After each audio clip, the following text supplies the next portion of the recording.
నమస్కారం ఇదే సంగతికి స్వాగతం మంచి రోజులు రానున్నాయి సార్వత్రిక ఎన్నికల ఫలితాల్ని శాసించిన నినాదం ఇది ఇప్పుడు దేశంలో చోటు చేసుకుంటున్న పరిణామాలు ఎదురొస్తున్న శుభశకునాలు ఆ మాట నిజం చేసి చూపిస్తున్నాయి పెరగడమే తప్ప తరగడం తెలియని పుత్తడి చమురు ఉత్పత్తులు ద్రవ్యోల్బణం చెల్లింపుల ఖాతాలోటు అన్ని అదుపులోకి వస్తున్నాయి పెట్రోల్ 8 నుంచి 9 రూపాయలు తగ్గింది డీజిల్ 2 సార్లు దిగివచ్చింది ఒకప్పుడు రికార్డు పతనాలు చూసిన స్టాక్ సూచీలు లాభాలతో రంకెలు వేస్తున్నాయి స్టాక్ విపణుల నుంచి బంగారం దుకాణాల వరకు కళకళలాడుతున్నాయి ఇవే కాక మదుపర్లు రెట్టించిన ఉత్సాహంతో భారత్ వైపు దృష్టి సారిస్తున్నారు కాలం కలిసి వస్తే మరో నెలలో రిజర్వ్ బ్యాంక్ కూడా అందరికీ తీపి కబురు చెప్పొచ్చన్న అంచనాలు రోజురోజుకి పెరిగిపోతున్నాయి ఒక మాటలో చెప్పాలంటే 28,000 దాటిన సెన్సెక్స్ వ్యాపార వాణిజ్య వర్గాన్ని సంబరం చేసుకునే చేస్తుంటే చాలా ఏళ్ల తర్వాత 6 అంకె వరకు దిగొచ్చిన చిల్లర వర్తక ద్రవ్యోల్బణం సామాన్యుల జేబులకు కాస్తంత ఊరట కలిగిస్తోంది దీనంతటికీ కారణం మోదీ మాయ మరింకేమైనా సంగతులున్నాయా అంటే ఆ వివరాలు ఇప్పుడు చూద్దాం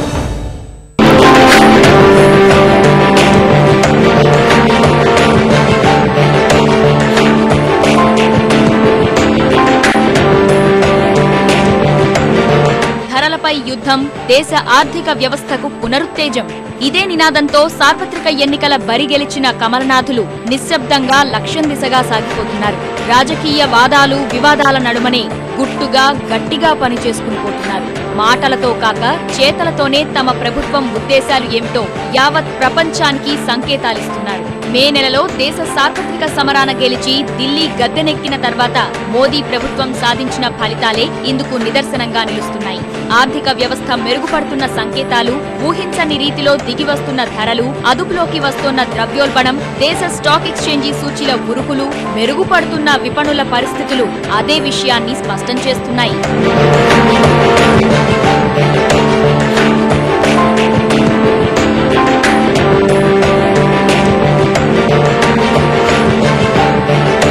ఈ క్రమంలో కలలో కూడా ఊహించని పరిణామాలు ఎన్నో చోటు చేసుకుంటున్నాయి మన బాంబే స్టాక్ ఎక్స్చేంజీ సూచీ 28,000 పాయింట్ల మైలురాయిని తాకిన క్షణాలు సరిగ్గా అలాంటివే ఎందుకంటే ఏడాది ఆరంభంలో 21,140 మధ్య తచ్చాడిన స్టాక్ సూచీలు ఈ స్థాయికి చేరతాయని ఎవరూ ఊహించి ఉండరు కూడా కానీ ప్రధాని నరేంద్ర మోదీ ప్రభంజనంతో సూచీలు పరుగులు తీస్తూ ఎప్పటికప్పుడు రికార్డులు సృష్టిస్తున్నాయి వరుస సంస్కరణలు సానుకూల సంకేతాలు ఆదివారం నాటి మంత్రివర్గ విస్తరణ అందించిన ఉత్సాహంతో బుల్లిష్ ట్రెండ్ జోరు చూపిస్తోంది ఫలితంగా 28 మైలురాయి స్థాయిని నిలబెట్టుకున్న సెన్సెక్స్ మరింత బలపడే అవకాశాలు పుష్కలంగా కనిపిస్తున్నాయి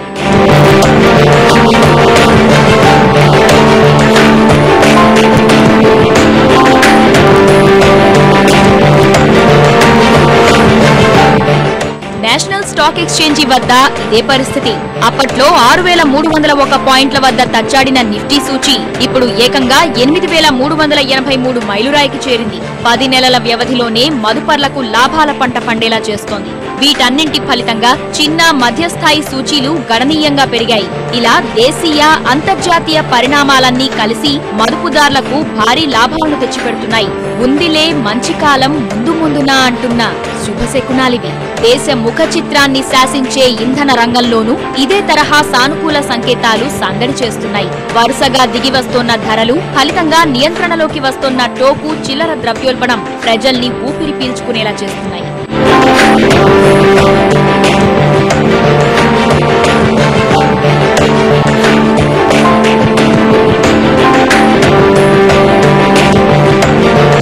దేశంలో మారిన నాయకత్వం కలిసి వస్తున్న అంతర్జాతీయ పరిస్థితులు కారణాలు ఏవైనా పెట్రోల్ డీజిల్ వాణిజ్య అవసరాలకు ఉపయోగించే వంట గ్యాస్ ధరలు వరుసగా కిందకి దిగి వస్తున్నాయి పెట్రోల్ లీటర్కు 8 నుంచి 9 రూపాయలు డీజిల్లో లీటర్కు 5 రూపాయల వరకు చవకయ్యాయి నియంత్రణ ఎత్తివేస్తే ఎలా అన్న భయాందోళనల మధ్యనే అక్టోబర్ 18న డీజిల్ పై నియంత్రణ తొలగించిన రోజే దాని ధర 3 రూపాయల మేర దిగివచ్చింది తర్వాత మరో 2 రూపాయలు తగ్గింది వాణిజ్య అవసరాలకు వినియోగించే వంట గ్యాస్ ధర 4 సార్లు తగ్గింది అంతర్జాతీయ విపణిలో ముడి చమురు ధర 4 ఏళ్ల కనిష్ట స్థాయికి చేరడమే అందుకు ప్రధాన కారణం కాగా అందివచ్చిన అవకాశంతో ప్రజలకే లబ్ధి కలిగించిన నిర్ణయాలు తీసుకున్నది మాత్రం మోదీ ప్రభుత్వమే అంతర్జాతీయంగా చాలా కాలంగా $105 నుంచి $110 మధ్య కొనసాగిన ముడి చమురు పీపా ధర ఇప్పుడు $82కు చేరింది.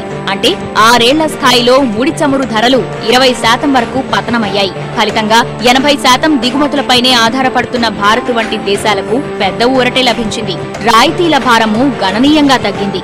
రానున్న నెలల్లో ముడి చమురు ధరలు మరింత దిగివచ్చే అవకాశం ఉందన్న సంకేతాలు, ప్రత్యామ్నాయ మార్గాల ఉత్పత్తికి పెరుగుతున్న అన్వేషణ మనలాంటి అభివృద్ధి చెందుతున్న దేశాలకు ఎంతో సాంత్వన కలిగిస్తున్నాయి. ఫలితంగా ఈ ఏడాది అంతా ముడి చమురు ధర ఇలానే $100 లోపే కొనసాగితే చెల్లింపుల ఖాతాలోటు 1.7% పరిమితమయ్యే అవకాశం ఉంటుంది. దాంతో ద్రవ్యోల్బణం దిగిరావడమే కాక ఆర్థిక వ్యవస్థ 2 అంకెల వృద్ధి రేటు దిశగా పరుగులు తీసేందుకు వీలు చిక్కుతుంది. తగ్గిన ముడి చమురు ధరలు, మెరుగుపడిన దేశీయ పరిస్థితులతో ఒకప్పుడు రంకెలు వేసిన ద్రవ్యోల్బణము బానే దిగివస్తోంది. దేశ ఆర్థిక మంత్రి మాటల్లో చెప్పాలంటే ధరలు స్థిరంగా కొనసాగే కాలం వచ్చిందంటున్న ప్రచారానికి అనుగుణంగానే ఈ సెప్టెంబర్ చివరకు 5 ఏళ్ల కనిష్ట స్థాయికి దిగివచ్చింది టోకు చిల్లర విపణి ద్రవ్యోల్బణం.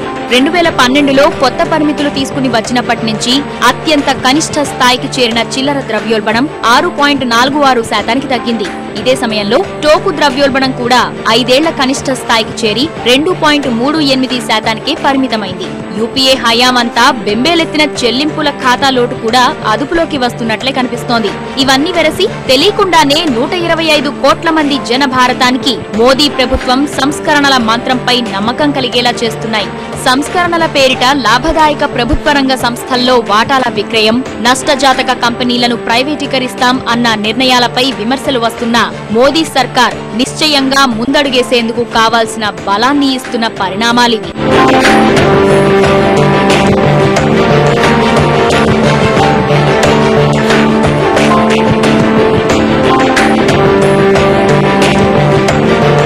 మారుతున్న పరిస్థితులకు మౌనసాక్షిగా నిలుస్తోన్న మరో అంశం పుత్తడి విపణి. ఆర్థిక వ్యవస్థలో ఎటు చూసినా కమ్ముకున్న చీకట్లు, కొడిగట్టిన నమ్మకాలతో ఒకప్పుడు రికార్డు స్థాయిలో పెరిగిన బంగారం ధరలు ఇప్పుడు అదే స్థాయిలో దిగివస్తున్నాయి. గతేడాది సరిగ్గా ఇదే సమయానికి 34,000 మైలురాయిని దాటిన 10 గ్రాముల మేలిమి బంగారం ధర ప్రస్తుతం 26,000 స్థాయికి చేరింది. ఆర్థిక విపణులపై పెరిగిన నమ్మకం, దేశీయ అంతర్జాతీయంగా చక్కబడ్డ పరిస్థితులతో ఒక్కసారిగా అంతా మారిపోయిన ఈ విషయము అందరికీ అనుభవంలోకి వస్తూనే ఉంది. పరిస్థితి ఇలానే కొనసాగితే రానున్న రోజుల్లో బంగారం 24,000 రూపాయల స్థాయికి చేరినా ఆశ్చర్యపోనవసరం లేదని నిపుణులు స్పష్టం చేస్తున్నారు. ఈ సంకేతాలతో ఇంతకాలం స్తబ్దుగా కొనసాగిన బంగారం దుకాణాల లావాదేవీలు కొత్త కళను సంతరించుకున్నాయి. పసిడిని అందరి జీవితంలో ఒక భాగంగా చేసుకున్న మన భారతీయులకు ఇదెంత ఉత్సాహాన్నిస్తుందో వేరే చెప్పనవసరం లేదు. ఈ సానుకూల పవనాలతో ఇప్పుడంతా రిజర్వ్ బ్యాంక్ ఆఫ్ ఇండియా వైపు కొండంత ఆశతో చూస్తున్నారు. డిసెంబర్ 2న రానున్న పరపతి విధాన సమీక్షలో అనుకూలమైన నిర్ణయాలు రావాలని ఆకాంక్షిస్తున్నారు. దిగివచ్చిన ద్రవ్యోల్బణం, తగ్గుతున్న చెల్లింపుల లోటు, సెన్సెక్స్ ఉరకల నేపథ్యంలో కీలక వడ్డీ రేటు తగ్గించాలని కోరుకుంటున్నారు. నిధుల ప్రవాహాన్ని పెంచేందుకు ఈ రెపో రేటు శాతాన్ని తగ్గించాలని ఆర్థిక మంత్రి అరుణ్ జైట్లీ కూడా గట్టిగానే సూచిస్తున్నట్లు సమాచారం. అదే జరిగితే బ్యాంకింగ్ రంగం తిరిగి పుంజుకోవడమే గాక వడ్డీ రేట్లు దిగివస్తాయి, ఆస్తుల నాణ్యత పెరుగుతుంది అన్న అంచనాలు మదుపర్లలో కొత్త ఉత్సాహం నింపుతున్నాయి. అయితే ప్రస్తుతం 8% వద్దనున్న రెపో రేటు వంటి అంశాల్లో ఆర్బీఐ వైఖరి మాత్రం ఇంకా స్పష్టంగా తెలియరావడం లేదు. వాటికి తగ్గట్లు తగ్గిన ద్రవ్యోల్బణాన్ని చూసి అప్పుడే అంతా అయిపోయినట్లు కాదంటున్న ఆర్బీఐ వర్గాల అభిప్రాయాలు కొంత నిరాశాజనకంగా అనిపిస్తున్నా ఎంతో కొంత ఊరట తప్పనిసరిగా ఉంటుందని పరిశ్రమ వర్గాలు ఆశాభావంతో ఉన్నాయి. అదే నిజమైతే కీలక రేట్లు 0.5%, 0.5% తగ్గినా బ్యాంకులు వేల కోట్ల రూపాయలు అందుబాటులోకి రావడంతో పాటు వడ్డీ రేట్లు తగ్గించే వీలు కలుగుతుంది. అది బ్యాంకింగ్, వాహన, నిర్మాణ, మౌలిక సదుపాయాల రంగాలకు ఎంతో కలిసి వస్తుంది.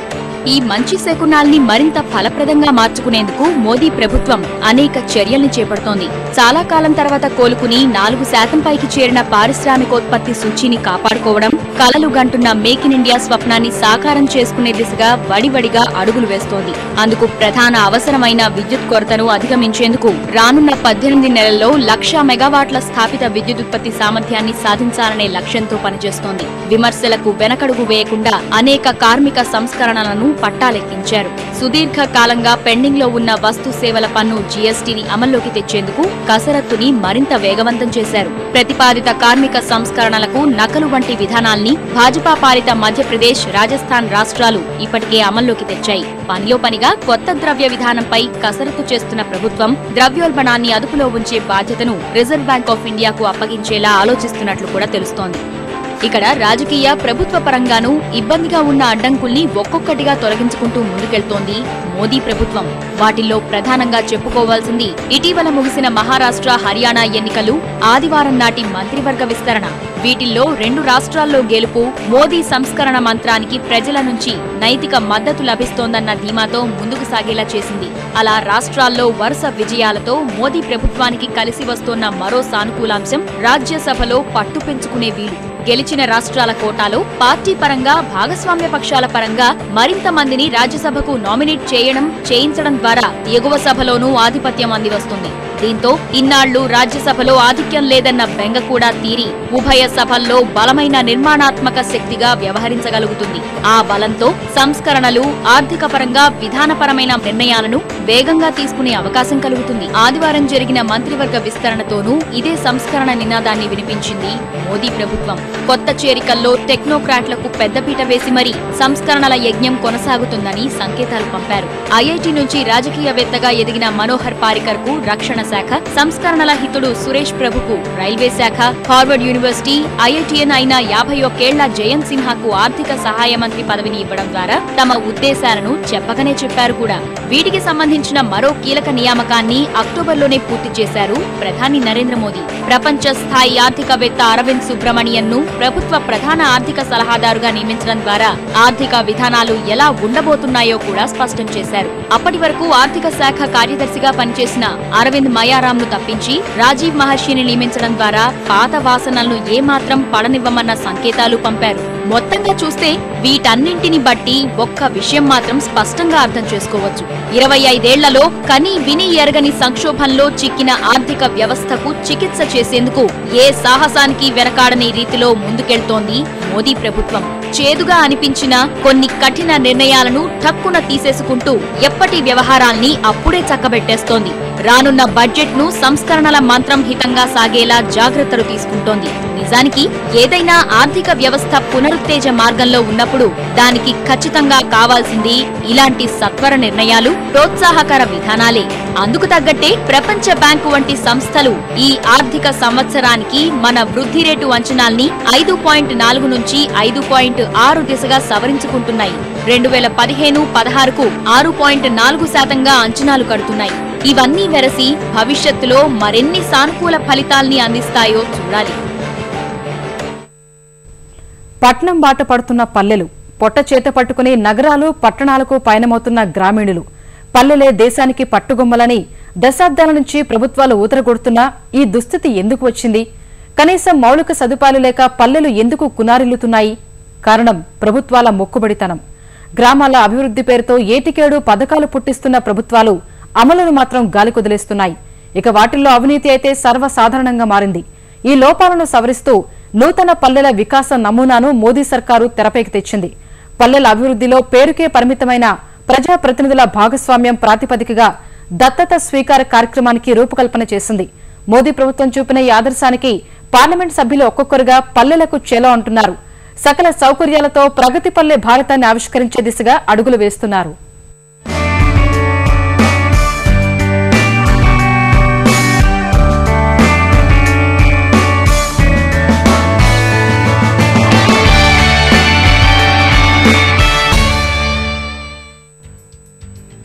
గ్రామ స్వరాజ్యం మహాత్మాగాంధీ కళ, జాతిపిత ఆకాంక్షను సాకారం చేస్తూ ఆ గ్రామసీమల రూపురేఖలు మార్చేందుకు కేంద్ర ప్రభుత్వం సుదీర్ఘ ప్రణాళికతో ముందుకొచ్చింది.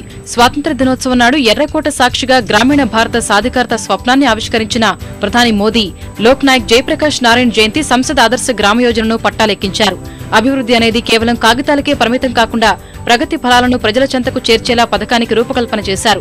ఆదర్శ గ్రామ యోజన కింద ప్రతి పార్లమెంట్ సభ్యుడు ఓ గ్రామాన్ని దత్తత తీసుకుని సమగ్ర అభివృద్ధికి తోడ్పడాలి.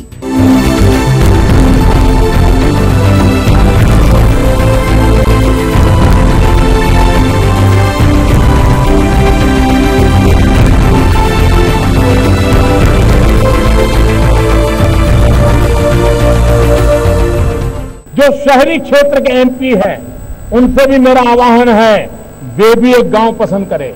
जो राज्यसभा के एमपी हैं उनसे भी मेरा आग्रह है वे भी एक गांव पसंद करें। हिंदुस्तान के हर जिले में एक अगर आदर्श गांव बना करके हम देते हैं तो सभी अगल बगल के गांवों को खुद को उस दिशा में जाने का मन कर जाएगा। और मैं राज्य सरकारों से भी आग्रह करता हूं कि आप भी इस योजना के माध्यम से अपने राज्य में जो अनुकूलता हो वैसे सभी विधायकों के लिए एक आदर्श ग्राम बनाने का संकल्प करिए। ఈ బృహత్ కార్యక్రమానికి తగ్గట్లే పల్లెలను ప్రగతి బాట పట్టించేందుకు తమ వంతు బాధ్యతను నిర్వర్తించేందుకు మన పార్లమెంట్ సభ్యులు సిద్దమవుతున్నారు. ఒక్కొక్కరుగా పల్లెల వైపు అడుగులు వేస్తున్నారు. వీరిలో ముందుగా చెప్పుకోవాల్సింది దేశ ప్రధాని నరేంద్ర మోదీ గురించే. పథకాన్ని ప్రతిష్టాత్మకంగా తీసుకున్న ఆయన సొంత నియోజకవర్గం నుంచే కార్యాచరణ ప్రారంభించారు. ఈ నెల 7న వారణాసిలోని జైపూర్ గ్రామాన్ని దత్తత తీసుకున్నారు.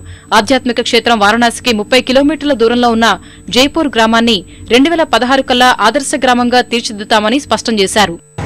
मैं बनारस लोकसभा क्षेत्र में किसी एक गांव का सबसे पहले मैंने नाम सुना तो जयपुर का सुना था, जिसके कारण मेरे दिल दिमाग में जयपुर ने जगह ले ली थी। और मेरा विश्वास है कि हमें अपना गांव, अपना मोहल्ला सबने मिल करके अच्छा बनाना चाहिए कि नहीं बनाना चाहिए। एक गांव भी अगर सांसद इस प्रकार से कर देगा ना, अपने आप और गांव को उस दिशा में काम करने के लिए सभी सरकार को, बाबुओं को आदत लग जाएगी। ప్రభుత్వ పిలుపుకు స్పందించిన క్రికెట్ దిగ్గజం సచిన్ తెందుల్కర్ నెల్లూరులోని గూడూరు మండలంలోని పుట్టమరాజు కండ్రిగా అనే గ్రామాన్ని దత్తత తీసుకుని ప్రజాప్రతినిధులకు స్ఫూర్తిగా నిలిచాడు. రాజ్యసభ నిధుల నుంచి 3,50 లక్షలు కేటాయించిన సచిన్ సమగ్ర గ్రామాభివృద్ధికి ప్రణాళిక రూపొందించాడు. పాఠశాలలు, క్రీడాభివృద్ధికి ప్రత్యేక కార్యాచరణను సిద్ధం చేశారు. సచిన్ నిర్ణయం పట్ల పుట్టమరాజు గ్రామస్తులు హర్షం వ్యక్తం చేశారు. మారుమూల తమ పల్లెపై సచిన్ చూపిన అభిమానానికి వారు కృతజ్ఞతలు తెలిపారు.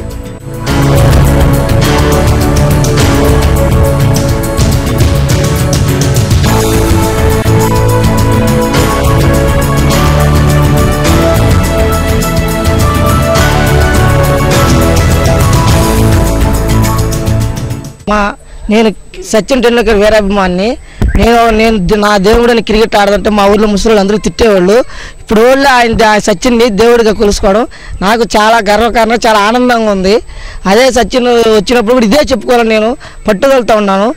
సచిన్ టెండూల్కర్ మా ఆరోగ్య దేవుడైన సచిన్ టెండూల్కర్ గారు మా ఊరిని డెవలప్ చేయడానికి సిమెంట్ రోడ్లు కానీ, డ్రైనేజ్ కాలువలు కానీ, కాలనీలు కానీ, ప్రస్తుతం వాటర్ లైన్ కానీ, వాటర్ పైపులు కానీ మొత్తం ఆల్మోస్ట్ అన్ని మాకు చేయడం మాకు చాలా సంతోషకరంగా ఉంది. పొట్టచేత పట్టుకొని మౌలిక సదుపాయాలు లేక, జీవనోపాధులు లేక వలసలు పోయేటటువంటి పరిస్థితుల్లో ఈ ప్రాంతంలో ఈ గ్రామాన్ని దత్తత తీసుకొని ఈ లక్షలాది మంది మన దేశంలో ప్రజాప్రతినిధులు ఉన్నారు. వాళ్ళందరూ కూడా దీన్ని సచిన్ టెండూల్కర్ గారిని మార్గదర్శకంగా తీసుకొని ఇలా గ్రామాలు దత్తత తీసుకోవడం ద్వారా మన దేశంలో అభివృద్ధి జరిగేదానికి అవకాశం ఉంటుందని చెప్పి ఆయనకు మనందరం కూడా మేము ఆయన యొక్క ఈ నిర్ణయాన్ని మేము ప్రశంసిస్తున్నాం. మా ఊరికి రోడ్లు సరిగా లేవు, కాలువలు సరిగా లేవు, నీళ్లు కూడా రాకుండా ఇబ్బందిగా ఉంటున్నాము. అటువంటిది ఇప్పుడు సత్యవాణి గురించి మాకెంతో మేలు చేస్తారని గర్వపడుతున్నాము. ఎంతో ఉత్సాహంగా ఉండాది. ఆంధ్రప్రదేశ్ నుంచి రాజ్యసభకు ఎన్నికైన నిర్మలా సీతారామన్ కూడా పశ్చిమ గోదావరి జిల్లాలోని 2 గ్రామాలను దత్తత తీసుకున్నారు. నరసాపురం మండలంలోని పెద్దమైనవోలు లంక, తూర్పుతాళ్లు గ్రామాల అభివృద్ధికి హామీ ఇచ్చారు. ఈ 2 గ్రామాలను అన్ని విధాలుగా అభివృద్ధి చేస్తామని స్పష్టం చేశారు. నాకు దగ్గర ఒక 20 సంవత్సరం ముందు నుంచి ఆ గ్రామాలు కొంచెం పరిచయం ఉంది. నేను రోజుగా వెళ్తానా అంటే వెళ్ళట్లేదు, కానీ అక్కడ ఉన్నటువంటి సిచ్యువేషన్ యూనిక్ గా అనిపించింది. ఈ సంవత్సరం ఒక గ్రామం, నెక్స్ట్ సంవత్సరం ఇంకో గ్రామం అని ఆదేశం మాకు ప్రైమ్ మినిస్టర్ ద్వారా వచ్చినా కూడా నేను బిగినింగ్ నుంచే రెండింటినీ మొదలు పెడుతున్నాను. సో దట్ 2 సంవత్సరం లోపల ఈ 2 గ్రామాల్లో కొంచెం అభివృద్ధి మన ప్రయత్నం ద్వారా ఉంటుందో ఏమో అనే ఆ ఆశతోటి. ఆదర్శ గ్రామాల దత్తతపై పెద్ద ఎత్తున చర్చ జరుగుతోన్న తరుణంలో కేంద్ర ప్రభుత్వం ఈ పథకాన్ని ప్రతిష్టాత్మకంగా తెరపైకి తెచ్చింది. యోజన అనేది ఓ మొక్కుబడిగా కాకుండా ప్రగతి ఫలాలు క్షేత్రస్థాయికి చేర్చేలా పథకానికి రూపకల్పన చేశారు. దానిలో భాగంగా ప్రతి పార్లమెంట్ సభ్యుడు 2016 కల్లా ఒక్కో గ్రామాన్ని దత్తత తీసుకుని ఆదర్శ గ్రామంగా తీర్చిదిద్దాలి. 2019 నాటికి సంఖ్యను 3 చేయాలని లక్ష్యంగా నిర్దేశించారు. అప్పటి నుంచి 2024 వరకు ఒక్కొక్కరు 5 గ్రామాలు ఆదర్శవంతంగా తీర్చాలని ప్రణాళికలు రచించారు. ఈ మహాయజ్ఞంలో దత్తత తీసుకున్న గ్రామాలను ప్రగతి బాట పట్టించేందుకు పగడ్బందీ ప్రణాళికను రూపొందించింది కేంద్ర ప్రభుత్వం. దేశంలో దాదాపు పార్లమెంట్ ఉభయ సభ సభ్యులు దాదాపు 800 మంది వరకు ఉన్నారు. ఒక్కో ఎంపీ ఒక్కో గ్రామాన్ని దత్తత తీసుకుంటే ఆ సంఖ్య పెంచుకుంటూ పోతే నిర్దేశించిన కాలపరిమితి వరకు పల్లెల రూపురేఖలే మారిపోతాయని ప్రభుత్వం అంచనా వేస్తోంది. ఈ ఉద్యమ స్ఫూర్తిని భవిష్యత్తులో రాష్ట్రాల ఎమ్మెల్యేలు సైతం అందిపుచ్చుకుంటే భారత పల్లెల ముఖ చిత్రమే మార్చేయవచ్చని భావిస్తోంది.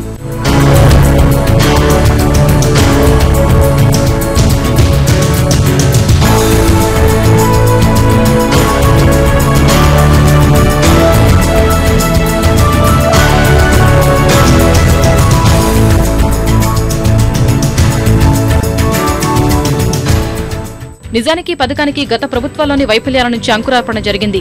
గ్రామాల్లో వివిధ పథకాల పేరిట ఖర్చు చేస్తున్న 17,000 కోట్ల రూపాయలతో ప్రయోజనం ఏమాత్రం దక్కుతుందో నేతలు ఆలోచించుకోవాలన్న గత ప్రధాని మన్మోహన్ సింగ్ ప్రకటనే గ్రామీణ భారతంలో పథకాల అమలు తీరుకు సాక్ష్యం. అలా సాక్షాత్తు ప్రధాని హోదాలో ఉన్న వ్యక్తే పల్లెల్లో ప్రభుత్వ పనితీరుపై అసంతృప్తి వ్యక్తం చేయడం నేటి సంసద్ గ్రామయోజనకు కారణమైంది. రాజకీయ దళారులు నిధులు దోచిపెట్టి సర్వోన్నత న్యాయస్థానంతో అక్షింతలు వేసుకున్న ఎంపీ లాడ్స్ పల్లెవాసుల బతుకులు బాగు చేయగలమని మోదీ ప్రభుత్వం భావిస్తోంది. గత ప్రభుత్వాల నిర్వాకాలతో పథకాల ప్రక్షాళన తప్పదని భావించిన కేంద్రం సరికొత్త పల్లెల వికాస నమూనాను తెరపైకి తెచ్చింది. సంసద్ ఆదర్శ గ్రామయోజన ద్వారా పల్లెల్లో ఎలాంటి కార్యక్రమాలు చేపడతారు, గత ప్రభుత్వ పథకాల్లోని లోపాలను సవరించేందుకు ఎలాంటి చర్యలు చేపట్టారు అంటే పార్లమెంటు సభ్యులను ప్రజల చెంతకు చేర్చి జనాలకు ప్రగతి ఫలాలు అందించేలా ఈ పథకానికి రూపకల్పన చేశారు. కారణం స్వాతంత్ర్యం నాటి నుంచి లెక్కకు మించి గ్రామీణాభివృద్ధి పథకాలు అవినీతి అధికారులు అక్రమార్కులైన గుత్తేదారుల చేతిలో పడినట్లు సాక్షాత్తు రాజ్యాంగ విచారణ సంస్థలే వెల్లడించాయి. ఈ లోపాలను సవరిస్తూ పూర్తిస్థాయిలో పర్యవేక్షణ ఉండేలా నిబంధనలు పొందుపరిచారు. అవినీతి పరులు ఆట కట్టించేలా వెబ్ పర్యవేక్షణ స్వతంత్ర ఏజెన్సీతో సమీక్షించనున్నారు. జాతీయ స్థాయిలో గ్రామీణాభివృద్ధి శాఖ పథకం అమలును పర్యవేక్షిస్తోంది. గ్రామీణాభివృద్ధి శాఖ మంత్రి ఆధ్వర్యంలో ఒకటి గ్రామీణాభివృద్ధి కార్యదర్శి ఆధ్వర్యంలో మరో కమిటీ ఇందులో పాలుపంచుకుంటుంది.